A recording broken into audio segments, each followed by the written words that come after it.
नमस्कार दोस्तों, स्वागत है एक बार फिर से आप लोगों का समीर पाठशाला में। दोस्तों, जैसा कि आप जानते हैं यूपी में चुनावी बिगुल जो है वो बज चुका है, मतलब कि आचार संहिता जो है वो लग चुकी है।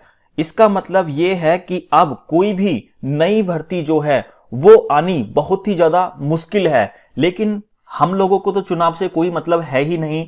हम लोगों को मतलब है अपनी भर्तियों से। कितने चरण में चुनाव होंगे, कहां कहां किस चरण में चुनाव है, मुझे इस चीज से कोई लेना देना नहीं है। मुझे लेना देना था टीजीटी पीजीटी की जो भर्तियां हैं या फिर एलटी ग्रेड की जो भर्ती है। लोग कह रहे थे, कितने यूट्यूबर पिछले 4 महीने से बना रहे हैं कि हमारे सूत्रों ने ये बताया कि अक्टूबर तक आ जाएंगी, नवंबर तक आ जाएंगी, दिसंबर तक आ जाएंगी, जनवरी भी जाने वाला है भैया।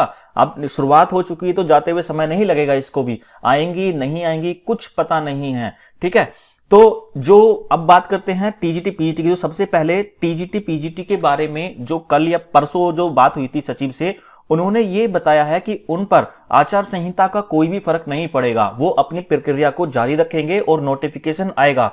पॉसिबिलिटी कम है, लेकिन 15 जनवरी के पहले नोटिफिकेशन आ सकता है, लेकिन बाद में तो वो आएगा ही आएगा।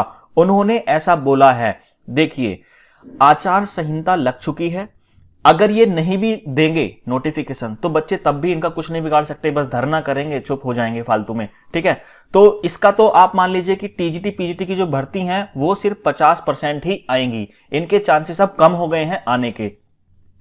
साथ में एलटी ग्रेड की जो भर्ती हैं, ठीक है, मैं ये नहीं कह रहा हूं टीजीटी पीजीटी के लिए कि ये भर्तियां नहीं आएंगी। कोई अगर मेरे बारे में ये बोले कि उन्होंने ऐसा बोला है नहीं आएंगी, मैं ये नहीं बोल रहा हूं। मैं ये बोल रहा हूं इसके चांसेस अब कम हो गए हैं। अब बात करते हैं एलटी ग्रेड की भर्ती की। क्या ये भी खतरे में है?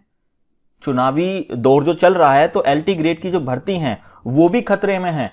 देखिए, ये दोनों बोर्ड अलग अलग हैं।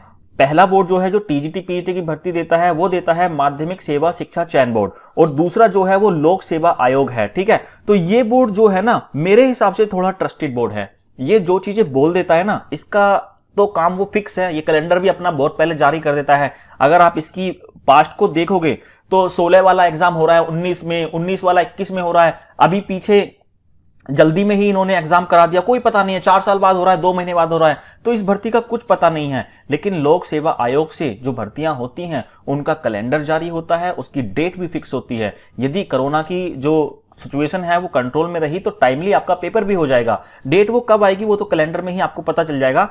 लेकिन एलटी ग्रेड की जो भर्ती है वो 100% आपके आने के चांस हैं। चांस मतलब वो आएगी ही आएगी। लोक सेवा आयोग जो है वो अपने कामों को करता है, जो वो करता रहता है उस पर चुनाव का कोई भी असर नहीं पड़ता। तो हमारी जो एलटी की क्लासेस चल रही हैं क्या वो कंटिन्यू होंगी? देखिए दोस्तों, डेफिनेटली वो कंटिन्यू होंगी, वो रुकेंगी नहीं, लेकिन उनकी फ्रीक्वेंसी जो है वो कम ही होगी। मैं भी क्लासेस की फ्रीक्वेंसी को जब ही बढ़ाऊंगा दोस्तों जब एलटी ग्रेड का नोटिफिकेशन आ जाएगा, ताकि ज्यादा से ज्यादा बच्चे बेनिफिट इसका ले सके। मैं जानता हूं आप लोग खुद देख लेते हैं लेकिन आप शेयर नहीं करते। मैं ज्यादा आपसे बोलता भी नहीं, किसी वीडियो में भी नहीं बोलता मैं आप लोगों से कि मेरी वीडियोस को आप शेयर करें। ठीक है यार, कर दिया करो, क्योंकि मैं भी मेहनत करता हूं आपके लिए। तो आप लोग से रिक्वेस्ट है कि मेरी वीडियोस को शेयर कर दिया करो। और नोटिफिकेशन एलटी का तो आना तय है, और टीजीटी पीजीटी का भी आ जाए तो अच्छी बात है। चाहे कम पदों पर ही आ रहा है लेकिन आए तो सही, कुछ लोगों को तो भला हो। ठीक है, तो दोस्तों मिलते हैं किसी लेक्चर में, तब तक के लिए जय हिंद।